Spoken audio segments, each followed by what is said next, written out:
Welcome to our channel.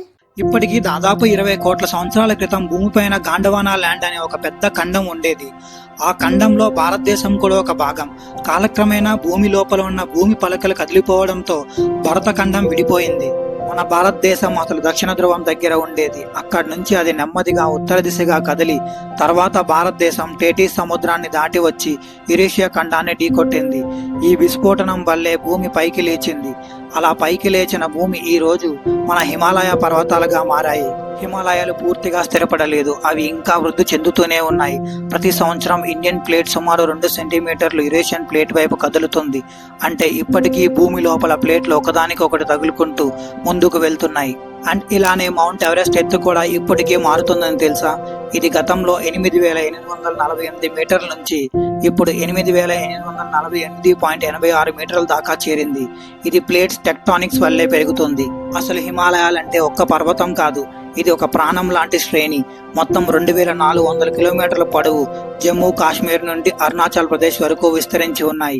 ఇది కేవలం మన భారతదేశంలో మాత్రమే కాదు, నేపాల్, భూటాన్, చైనా, పాకిస్తాన్ లో కూడా విస్తరించి ఉన్నాయి. అండ్ ఇవి ఏకకాలంలో 5 దేశాల భూభాగాన్ని కలిపిన గొప్ప ప్రకృతి అద్భుతం. అండ్ హిమాలయాలు 3 ముఖ్యమైన భాగాలుగా విడిపోయాయి. అందులో మొదటిది హిమాద్రి, అంటే గ్రేటర్ హిమాలయాస్. చాలా ఎత్తైన పర్వతాలు ఇక్కడే ఉన్నాయి. మౌంట్ ఎవరెస్ట్, కాంచనగుంజ, నందాదేవి లాంటి పర్వతాలు ఇక్కడే ఉన్నాయి. ఇక్కడ మంచు ఎప్పుడూ కరగదు అండ్ ఇది ఎవరెస్ట్ ఉండే ప్రదేశం. రెండోది హిమాచల్, అంటే లెస్సర్ హిమాలయాస్. పర్యాటక ప్రదేశాలు ఎక్కువ. మనాలి, మసూరి, షిమ్లా లాంటివి ఇక్కడే ఉన్నాయి. ఇవి కొంచెం తక్కువ ఎత్తు, కానీ ప్రకృతి అందాలు అపారంగా ఉంటాయి. మూడోది శివాలిక్, అంటే ఔటర్ హిమాలయస్. చాలా తక్కువ ఎత్తు, ఎక్కువగా అడవులు, జంతువులు, గరిష్టంగా అరణ్య జీవితం ఇక్కడే కనిపిస్తుంది. అసలు హిమాలయాలు లేకపోతే మన భారతదేశం ఎలా ఉండేది అనేది ఊహించడమే చాలా కష్టం. ఎందుకంటే మన గంగా, యమున, బ్రహ్మపుత్ర వంటి నదులు జన్మస్థలం హిమాలయాలే. మన దేశం 70% వ్యవసాయం ఈ నదుల మీదే ఆధారపడి ఉంటుంది. వేసవి కాలంలో ఉత్తర భారతదేశానికి వచ్చే వేడి గాలుల నుంచి హిమాలయాలు కాపాడుతాయి. వర్షాలు సమతుల్యం చేయడంలో హిమాలయాల పాత్ర అమోఘం. హిమాలయాల్లో ఎప్పుడు భూకంపాలు ఎందుకు వస్తాయో తెలుసా?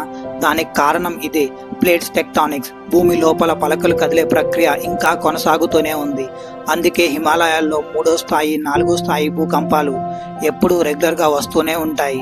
అండ్ హిమాలయాలు కేవలం రాళ్ళు కాదు, ఇది ఆధ్యాత్మికతకు, దేవతలకు, తపస్సుకు నిలయం. బద్రీనాథ్, కేదార్నాథ్, అమర్నాథ్, కైలాసం అన్ని హిమాలయాల్లో ఉన్న పవిత్ర క్షేత్రాలు.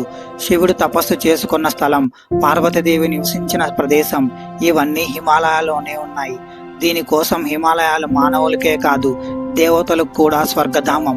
హిమాలయాలు దేవతలకు మాత్రమే కాదు, హిమాలయాలు ఔషధాలు కూడా స్వర్గధామం.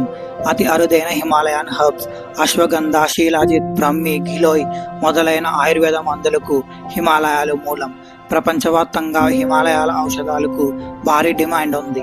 ఇవే కాకుండా భారత్లో పర్యాటకులను ఎక్కువగా ఆకర్షించే ప్రాంతం హిమాలయాలు. ట్రెక్కింగ్, స్కీయింగ్, పర్వతారోహణ, స్పిరిచువల్ యాత్రలు అన్నీ ఇక్కడే జరుగుతాయి. భారత ప్రభుత్వానికి వేల కోట్ల ఆదాయం హిమాలయాల పర్యాటక రంగం ద్వారా వస్తుంది. హిమాలయాల వల్లే మనకు నెలల తరబడి వర్షాలు వస్తున్నాయి. ఇవి ఉత్తర భారతదేశానికి వేడిని తగ్గిస్తున్నాయి. ఈ భారతదేశానికి తాగునీరు, సాగునీరు ఇవ్వడమే కాకుండా ఉష్ణోగ్రత నియంత్రణలోని మేజర్ రోల్ ప్లే చేస్తున్నాయి. హిమాలయాలు మన దేశానికి కేవలం ఒక కవచం కాదు, ఇది ఒక సంపద, భద్రత, ఆధ్యాత్మికత, జీవ వైవిధ్యం అన్నిటికీ మూలం. ఇది దేవతల నివాసం, ఇది నదులకు పుట్టినిల్లు. ప్రకృతి దేవత మన భారతదేశానికి ఇచ్చిన ఒక గొప్ప వరం హిమాలయాలు. Thank you for watching. Please subscribe.